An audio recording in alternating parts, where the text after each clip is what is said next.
Alhamdulillah, alhamdulillahirabbil alamin, wal aqibatu lil muttaqin, fala udwana illa 'alal zalimin. Asyhadu an la ilaha illallah wahdahu la syarika lah, al malikul haqqul mubin. Wa asyhadu anna sayyidana wa nabiyyana Muhammadan abduhu wa rasuluh shadiqul wa'dil amin. Allahumma salli wa sallim wa barik ala sayyidina Muhammadin wa ala alihi wa sahbihi ajma'in. Subhanaka la ilma lana illa ma 'allamtana innaka antal alimul hakim. La haula wala quwwata illa billahil aliyil azim. Yang sama-sama kita hormati Ustadz Ahmad Yani dan Ustadz Haji Wardani selaku ketua DKM Masjid yang berbeda, Bapak Lurah Teguh, walaupun menjadi lurah di Kemanggisan tapi bisa hadir di wilayah kampung, karena jarang-jarang lurah biasanya hadirnya di wilayahnya doang. Tapi alhamdulillah lurah Kemanggisan bisa hadir di wilayah kampung. Ya dia mau di mana kan saya juga tahu.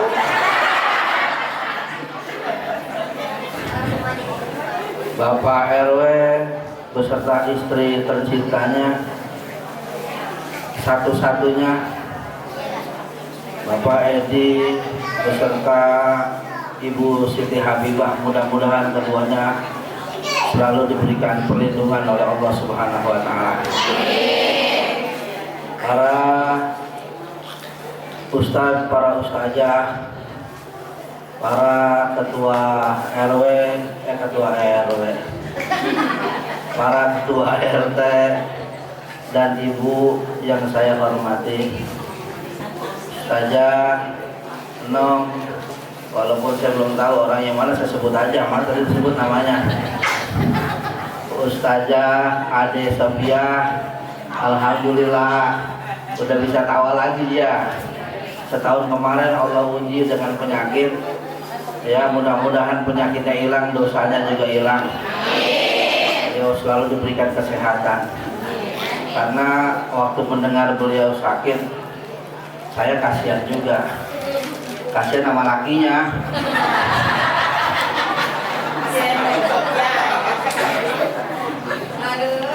Akhirnya setelah waktu maulid tahun kemarin, kebetulan saya acara di Kalimantan Selatan, lalu saya telepon suaminya itu, manusia paling kuat, namanya Bang Kowi. Ada sehat, alhamdulillah. Sehat, alhamdulillah, senang mendengarnya. Tapi saya nggak percaya. Saya tanya, udah bisa ngomel? Udah, berarti udah baik. Karena Ustazah Ade kalau dia kagak ngomel berarti sakit. Alhamdulillah, mudah-mudahan selalu diberikan kesehatan oleh Allah Subhanahu wa taala. Ustazah An-Nida yang tadi ngaku sebagai teman saya katanya ya. Iya, adanya Nyai. Kalau di Rawabuaya Nyai nenek-nenek.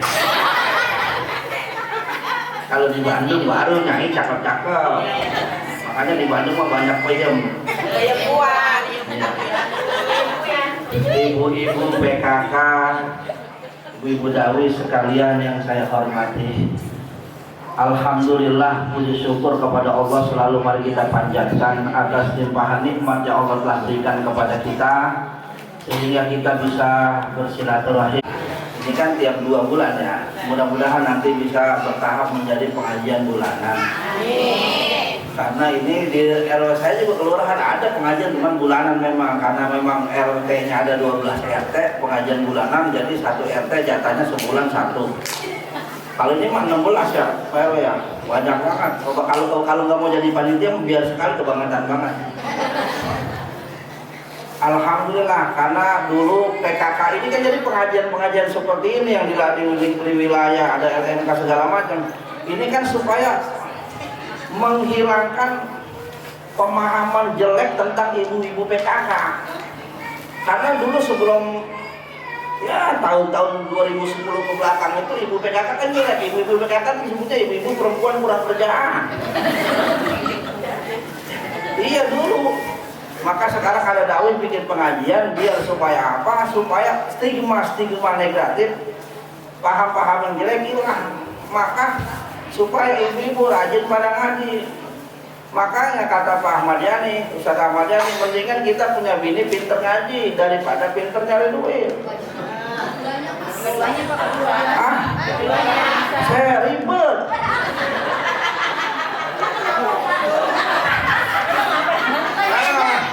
Kata Pak RWPD itu, kata dia kalau Ustaz saya kalau punya bini nyari duit ribet, dia naruh di mana aja bininya tahu.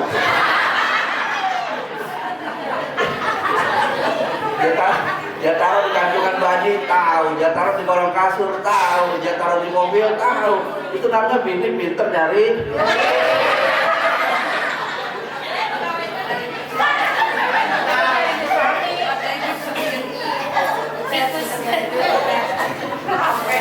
Makanya suruh banyak ngaji emang apa? Supaya pinter ngaji. Tapi kebanyakan ibu-ibu mau ngaji, kebanyakan kalau di sana pinter ngaji pada pinter bohong. Kalau kagak ngaji kagak dibeliin baju sama lakinya.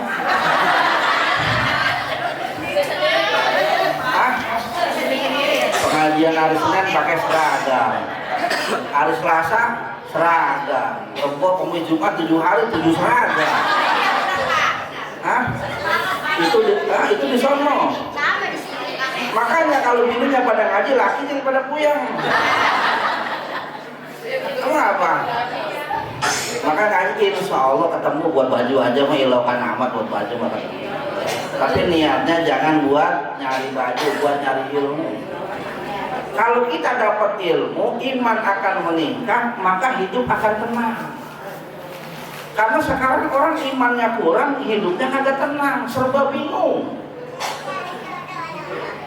Punya duit bingung, kagak punya duit bingung. Kadang-kadang nih gajian kita tanggal berapa sih sekarang ya? 19. Umpama dia gajian tanggal 25 kan 6 hari lagi tuh, itu 6 hari lagi gajian, tapi di otak dia hitungannya udah habis. Ya begitu ya. Sabtu depan gajian. Tapi di otak udah habis, duitnya belum diterima, tapi di otak udah iman kurang.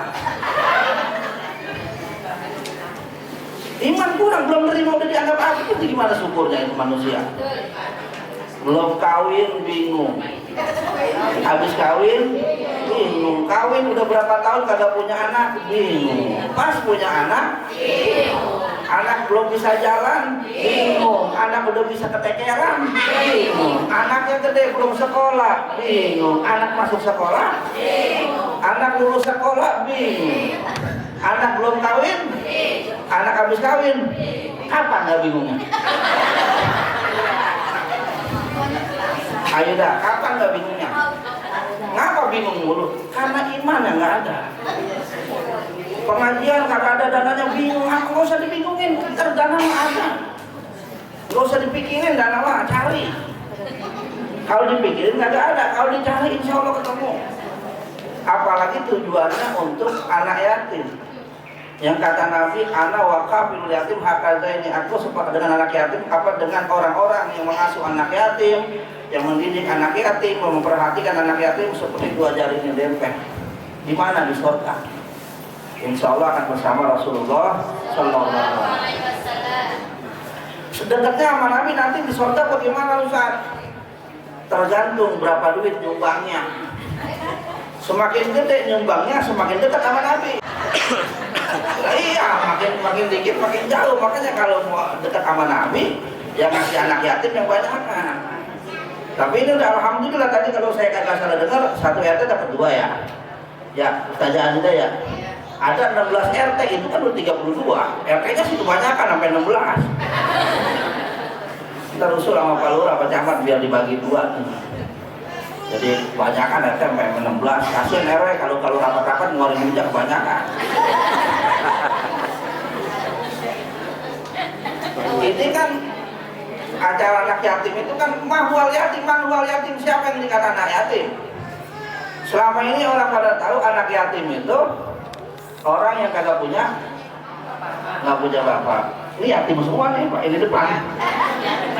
Banyakan yatimnya. Artinya anak yatim itu orang yang ditinggal wafat bapaknya, umurnya belum akil balik. Kapan akil balik itu? Nah, kalau di kitab-kitab fikih di Safinah Tunaja, Kasih Patuh Saja, Patul Qori, Patul dan lain sebagainya itu akil balik itu kalau anak laki, kalau dia ihtilam, mimpi basah. Paham nggak? Nggak usah dijelasin. Kalau anak perempuan sampai berarti kalau dia bapaknya meninggal, anak itu udah head, berarti anak yatim apa bukan? Bukan. Awas nih. Berarti kalau dia headnya umur 9 tahun, kelas berapa? Kelas 3 atau kelas 4 tuh? Kelas 3 SD, kelas 3 atau kelas 4 SD lah, atau kelas 4 MI. Umur 9 tahun menjelang 10 tahun, dia sudah head, maka dia nggak dihitung anak yatim. Kalau dia SMP apa lagi? Lah sekarang umur 10 tahun, nanti nenek-nenek kan ribut tuh ibu-ibu Maya. Lah dia dapat anaknya, lah anaknya dia masa kagak dapat? Ribut. Dia kelas 4 kali sama, orang aja kelas 5 dapat. Masa ini kelas 3 kagak dapat? Curang nih ustazah nih, baginya nih utang-utang saudaranya begitu dah. Maka mesti ada yang head umur 9 tahun, 10 tahun, ada yang udah umur 12 tahun belum head juga. Ada. Nah terus kalau belum head bagaimana? Batasnya umurnya khamsata asar 15. Kalau udah umur 15 tahun dia head atau belum head, itu hitungannya sudah akil balik dan sudah mukallaf wajib sholat dan tidak terhitung anak yatim. Jadi ini mau kadang-kadang udah nenek-nenek udah SMA masih anak yatim aja. Nah maka kriteria yatim itu mesti disesuaikan. Ya kan kalau head makan kita nggak tahu apa tuh anak umur 9 tahun atau 10 tahun apa sih kilo kan kita tanya kan nggak ada. Maka patokannya umurnya 15 tahun aja. 15 tahun berarti kan SMP ya, kelas berapa tuh? Kelas 3. Berarti kalau anaknya udah SMA, dia udah nggak dihitung anak yatim. Kalau SMP ke bawah, bapaknya udah meninggal, dia anak yatim. Itu kalau anunya namanya pembatasannya, supaya kagak terlalu banyak ketahuan kayak itu. Nah ini bulan anak yatim itu kan ada lebarannya tuh, lebaran anak yatim. Itu bulan apa itu? Bulan Muharram. Ini acara-acara apa? Ngajian. Sekalian santunan. Bulan Muharramnya udah lewat. Bulan Muharramnya udah lewat. Sekarang udah masuk bulan Safar. Bulan Safar tanggal berapa itu ya? Tanggal 2. Tanggal 2 bulan Safar itu. Tapi masih ada aja santunan anak yatim nyampe. Sebagai tanda cinta kepada anak yatim dan mengikuti ajaran Rasulullah SAW. Insya Allah nggak bakalan miskin. Maka bulan Muharram itu karena apa? Karena memang banyak Allah menurunkan pertolongan kepada hamba-hambanya yang dia cintai. Di antaranya para nabi dan rasul itu hampir semuanya tuh di bulan Muharram tuh. Dari Nabi Adam ketemu Aki Musin, nenek-nenek kawin sama berondong. Coba dah, diminta banyak nih, maaf nih ya, itu banyak. Iya, umur nenek-nenek 70 tahun kawin sama anak muda umur 17 tahun. Coba kalau otak kita kan mikir apa yang dia dapat, apa yang dia cari kan begitu. Tapi itulah Allah. Innama amruhu idza arada shay'an ayyaqula lahu. Jadi nggak ada yang nggak mungkin, nggak ada yang nggak mungkin. Menurut otak kita, kalau dia cantik pasti dapat suaminya ganteng. Kata otak kita. Tapi berapa banyak orang bininya cantik, lakinya jelek? Hah? Kata kita, kalau perempuan badannya langsing, dapat suaminya langsing. Berapa banyak bininya langsing, lakinya gendut?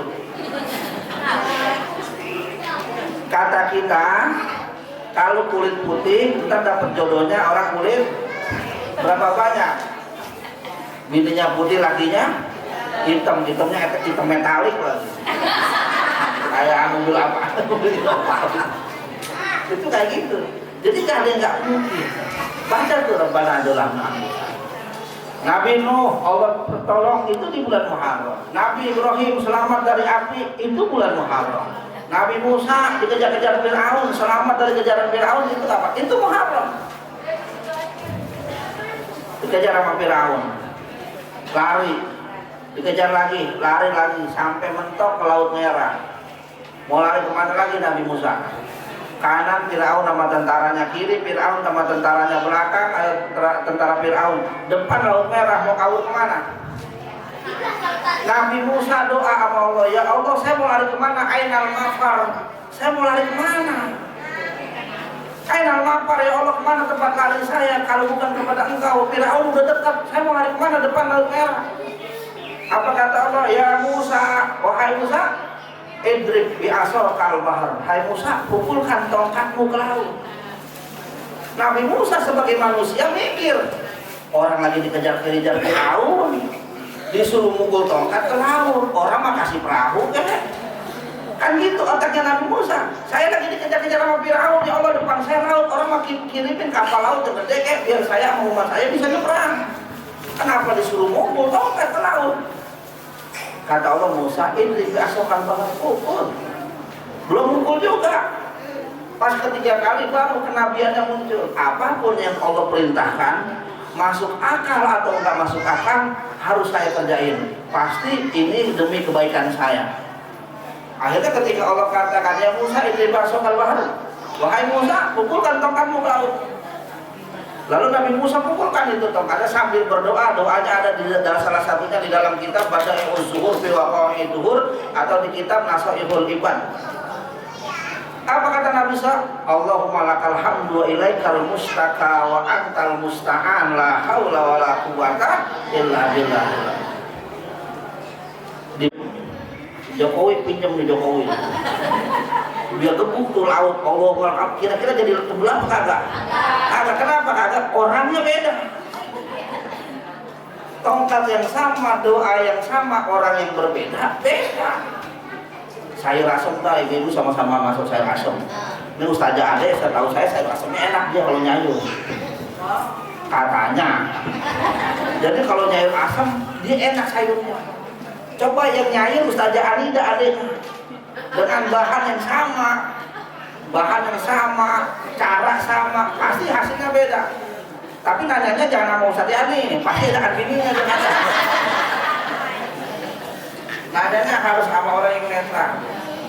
Bahan yang sama dilakukan oleh orang yang berbeda, hasilnya beda. Sama-sama goreng tempe, tempenya sama, belinya sama, cara gorengnya sama, orangnya beda, pasti beda. Kenapa orang mau makan di tempat-tempat yang restoran? Padahal yang dimakan apa sih kalau di restoran? Paling ayam, nggak jauh dari ayam. Ini mah ganteng semua ya. Orang ganteng banyak tingkahnya, apalagi duitnya banyak, tambah banyak lagunya. Biasanya orang laki kalau banyak duit suka ngapain dah? Kawin lagi. Makanya ibu hati-hati kalau doa jangan sembarangan. Jangan sekali-kali doakan, ya Allah lancarkan usaha suami saya biar duitnya banyak. Hah? Jangan didoain laki biar duitnya banyak, jangan. Kalau duitnya banyak, ntar pulangnya udah mulai jarang. Hati-hati. Kalau laki kalau kagak punya duit, insya Allah setia. Kagak punya duit, dia mau ngapain? Ayo. Sekarang tinggal pilih Bu, mau punya laki jelek tapi setia, apa ganteng tapi gak setia? Wah berarti gitu. Berarti gak bisa dikecewain orang ini ya. Pilihnya yang enak-enak dulu. Kenapa? Itu rasa-rasa itu ada dari mana? Dari iman. Ada orang yang betah ngaji, kalau nggak ngaji itu kayaknya kagak enak, ada rasa bagaimana begitu. Berarti udah ada rasa nikmat yang Allah berikan di pengajian. Tapi kalau yang kagak ada rasa, ngaji datangnya belakangan, pulang duluan. Berarti dia udah gak ada rasa tuh mengaji. Ini mah orang sono bukan orang sini. Orang sono bukan orang sini. Di sini kan orang sono. Ya, itu rasa. Jadi rasa itu penting. Maka dalam kitab kaum untuk yang kisumil iman, salah satu cabang iman itu adalah rasa. Maka rugi kalau nikah dengan suami yang ganteng dan menikah dengan istri yang cantik tuh. Nggak ada ya, nggak ada ngaku. Maka rasa, kembali lagi rasa. Nah, rasa itu disebabkan teriman. Udah pasrahkan saja sama Allah, serahkan. Tidak ada yang bisa menjaga suami kita kecuali Allah. Tidak ada yang bisa menjaga istri kita kecuali Allah. Karena punya bini cantik resiko, punya bini jelek lebih resiko. Lah iya, paling kagak kalau punya istri cantik apa ya di foto bareng juga kagak malu-maluin. Ikut kondangan juga kagak malu. Anu gitu, ini mah udah jelek selingkuh apa yang mau dianuin coba dah. Kalau orang cantik selingkuh masih ada wajarnya walaupun nggak boleh. Masih ini udah jelek, udah jelek banget. Masih selingkuh dan yang lebih parah lagi ada aja yang mau itu. Ada aja yang mau. Makanya jangan heran. Jangan heran kalau ada orang jelek tapi selingkuh. Jangan heran. Kenapa? Karena rasa tadi.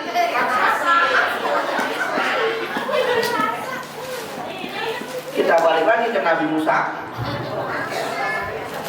Nabi Musa belah laut. Nabi Musa pukulkan tongkatnya ke laut, lalu terbelah laut menjadi dua. Nah sekarang ini kita ini kayak Nabi Musa. Kita kayak Nabi Musa dikejar-kejar sama Fir'aun. Cuman kalau Fir'aun mah Raja Fir'aun, Raja Mesir, Fir'aun kita beda. Siapa yang ngejar-ngejar kita? Utang. Siapa lagi ngejar kita? Bayar kontrakan, yang kontrak, bayar listrik tiap bulan, bayar air yang pakai pam. Bayar itu kan ngejar-ngejar tiap bulan tuh, ngejar-ngejar kita mau utang. Banyak.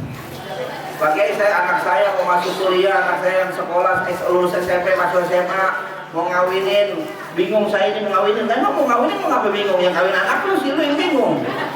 Lah bukan, nah sekarang biaya kan semuanya pada naik. Itu biaya pesta itu dihitung-hitung ada 80 juta. Dibawain sama calon mantu 20 juta, bingung saya. Apa kata kiai? Istighfar yang banyak. Dia nyautin, kiai saya lagi butuh duit, bukan disuruh istighfar. Orang mau pinjemin kek, kan begitu tuh. Kita lagi curhat minta duit, masalah duit disuruhnya istighfar, kan gak nyambung tuh. Kayak Nabi Musa dikejar Firaun lagi butuh perahu, butuh kapal laut, malah disuruh pukul laut. Kan gak nyambung. Di mana korelasinya? Ketika kata ulama Nabi katakan man lazimal istighfar, siapa orang yang melazimkan istighfar, rajin-rajin pada istighfar, ja'alallahu min kulli hammin farja. Allah akan jadikan setiap kesedihannya jadi jadi senang. Wa min kulli dikin makhraja, dari kesempitan yang dijadikan luas sama Allah. Wa yarzuqhu min haitsu la yahtasib, dan Allah akan berikan rezeki dari arah yang kagak disangka-sangka. Itu istighfar baru nyambung. Ya udah terus gimana nih hajatan cuma 20 juta, butuhnya 80 juta. 80 juta di mana? Di gedung. Kagak usah di gedung. Izin sama RW, jalanan tutup sementara. Izin nama PRW, izin nama PRT, saya mau hajatan kalau di gedung kan mahal, saya numpang jalanan aja ini nutup. Satu hari boleh izin nama RT, izin nama RW. Kan aturan di gedung 80 juta, karena di jalanan kurang tuh 50 juta. 50 juta, berarti kan dari mantu 20 juta, berarti kata ulama Imam kata Syekh Hasan Al-Basri, al-mar'atu tawilun sa'ruhu wa qaslun akluhu. Warrajulu qasirun sya'ruhu wa tawilun aqluhu. Orang perempuan itu rambutnya panjang, otaknya pendek.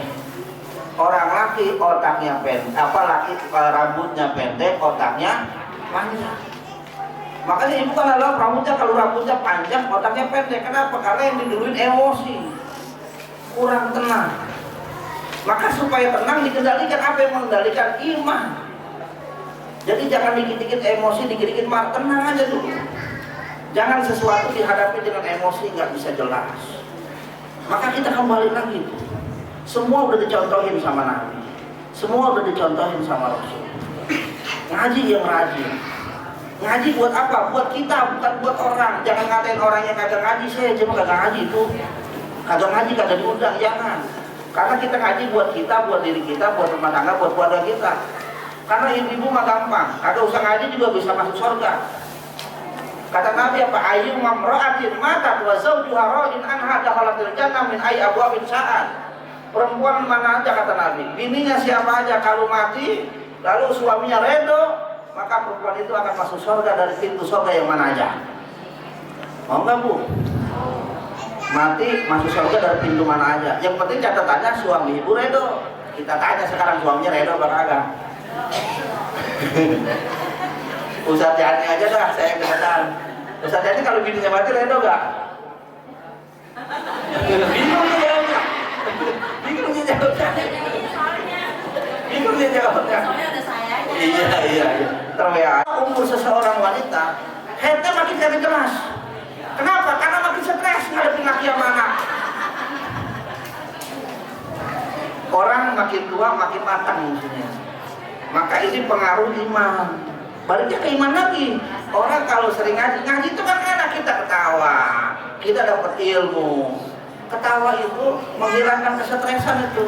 Tapi kalau tawamu ya jadi diam.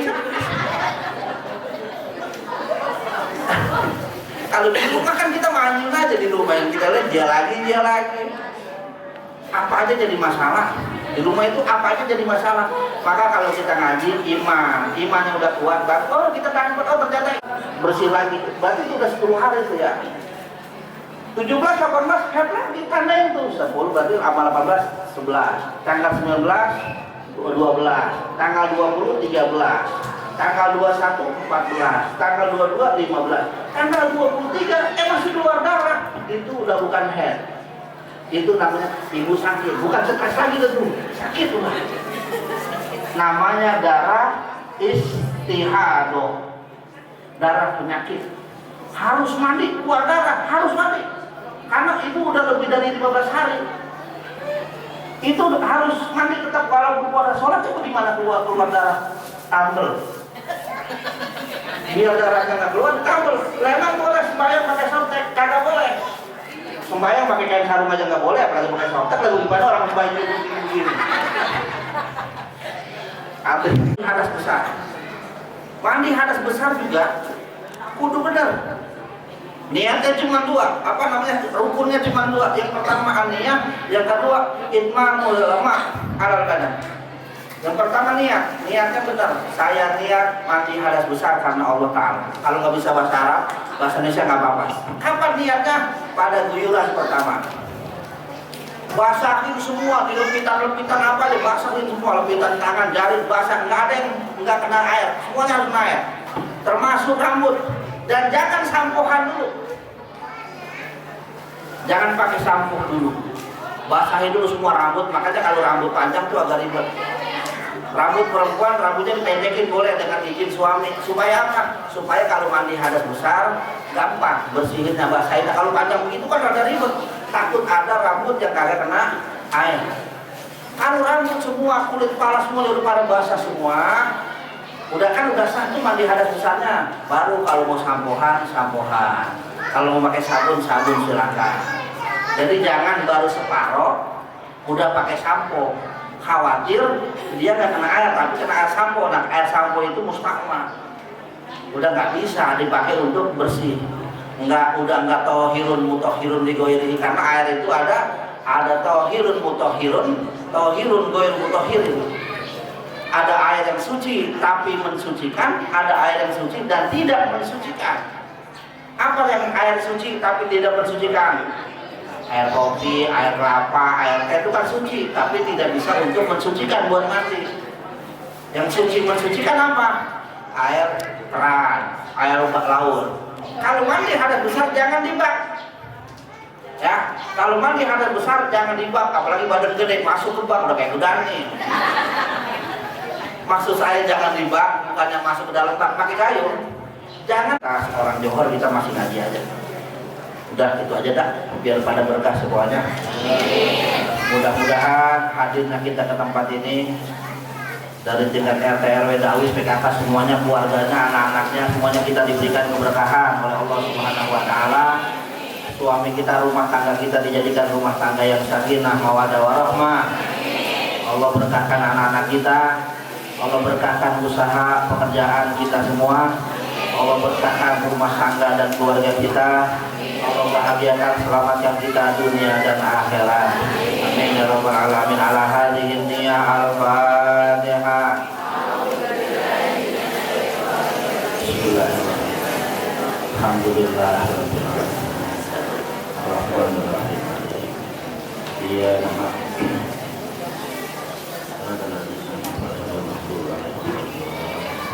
Allahumma bihaqqil Fatihah wa bisirril Fatihah wa bi mu'jizatil Fatihah wa bi karamatil Fatihah wa bi syafa'atil Fatihah ighfir lana dzunubana wa dzunuba walidayna fa innaka khairul ghafirin irhamna warham walidayna warham auladana fa innaka khairur rahimin yassir lana umurana wa umura walidayna wa umura azwajina wa umura auladina fid dini wa dunya wal akhirah. Allahumma anfa'na bima 'allamtana wa 'allimna ma yanfa'una warzuqna ilman yanfa'una. Allahumma ij'al jam'ana hadza jam'an marhuma wa tafarruqana min ba'dihi tafarruqan ma'suma. Allahumma antal munawwir nawwir qubur abaina wa ummahatina waj'al quburahum rawdah min riyadil jannah. Allahumma yassir lana wa la tu'assir alaina. Allahumma ya muhawwilal ahwal hawil ahwalana ila ahsanil hal bihaulika wa quwwatika wa qudratika ya azizul muta'al. Allahumma inna nas'aluka husnal khatimah wa na'udzubika min su'il khatimah. Rabbana taqabbal minna du'aana innaka antas sami'ud du'a. Rabbana atina fid dunya hasanah wa fil akhirati hasanah wa qina adzabannar. Adkhilna jannata ma'al abrar ya azizu ya ghaffar ya alimu ya sattar.